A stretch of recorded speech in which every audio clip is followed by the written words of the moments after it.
2002-2010, militer Malaysia diakui lebih modern dari Indonesia. Karena pada tahun ini, Malaysia membeli deretan jet tempur dan kapal perang kelas Wahid. Sementara Indonesia masih tahap rencana yang hendak dieksekusi. Siapa yang tak iri dengan militer Malaysia saat itu? Mereka dibelikan pemerintahnya jet tempur Su-30, F-18, serta MiG-29. Indonesia melongo melihatnya. Namun tahun 2010 ke atas, keadaan mulai berbalik. Program Minimum Essential Force Indonesia mulai berjalan efektif dengan program-program pembelian alutsista secara masif. Semua matra TNI mendapat penambahan alutsista sangat signifikan.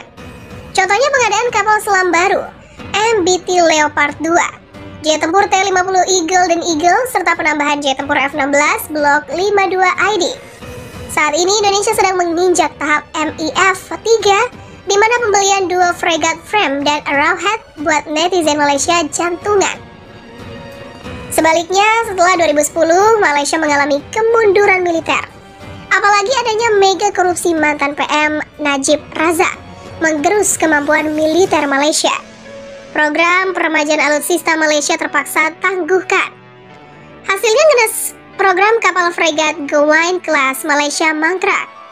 Korbannya KD Maharaja Lela sudah launching malah dikembalikan ke dok, dipreteli dan sekarang jadi besi karatan.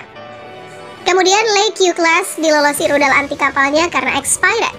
Kemudian armada Su-30 juga banyak yang grounded, hingga paling miris 10 unit MiG-29 Malaysia sudah mangkrak, tak layak terbang semuanya. Penyebabnya cuma satu, mega korupsi mantan PM Najib Razak di atas.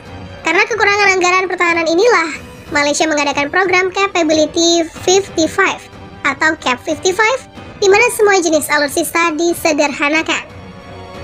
Contohnya TUDM akan memangkas jenis dan jumlah pesawatnya hanya 2 tipe saja. Pemangkasan ini bertujuan menyederhanakan inventaris militer Malaysia agar menghemat anggaran sebesar mungkin. Berbeda dengan Indonesia, Jakarta malah semakin memperbanyak alutsista, memperbesar anggaran pertahanan sekalian dilakukan. Karena setelah MAF berakhir, Indonesia akan semakin memperbesar kekuatan militernya sampai titik maksimum karena lawannya tak main-main, si Naga Utara. Dalam menuju kekuatan idealnya nanti, negara-negara Asia Tenggara termasuk Malaysia akan melihat postur sebenarnya TNI yang saat itu tiba militer Indonesia sudah sangat kuat.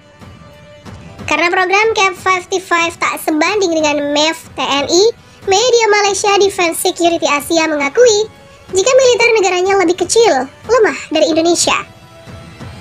Apa yang dikatakan penulis Forbes itu memang benar, apalagi untuk angkatan udara kecil seperti TUDM dengan anggaran terbatas. Sebaliknya, mengefektifkan jenis jet tempur yang digunakannya ke 1 atau 2 sumber untuk menekan biaya perawatan pesawat. Begitulah ujar Defense Security Asia menanggapi tudingan Forbes.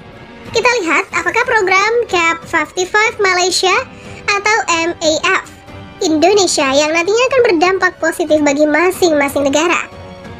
Pasukan negeri jiran Indonesia, Tentara Udara Diraja Malaysia atau TUDM, harus menerima kenyataan pahit disebut sebagai kesatuan aneh oleh Forbes, media Amerika Serikat.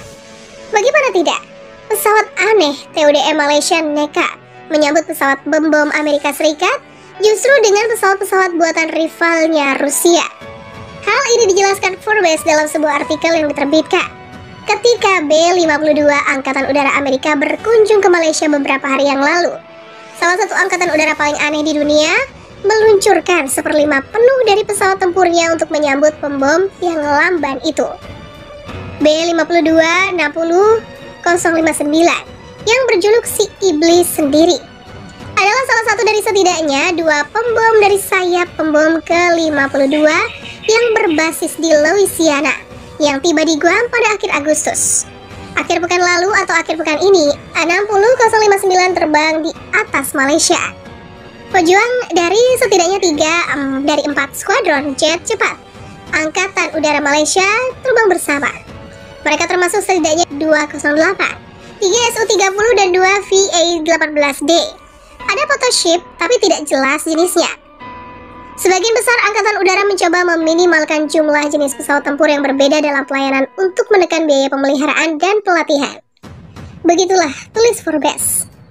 Tak terima angkatan udaranya dicap aneh, media Malaysia Defense Security Asia kini menyeret TNI AU Indonesia. India dan Indonesia adalah contoh terdekat.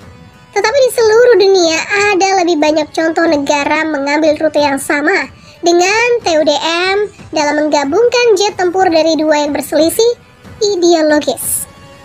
Demikian tulis Defense Security Asia. Menurut media Malaysia itu, bagi Angkatan Udara Malaysia, India, dan TNI AU Indonesia, serta banyak Angkatan Udara negara lain yang memilih rute yang sama, yaitu menggabungkan jet tempur dari dua blok kekuatan. Mereka sangat beruntung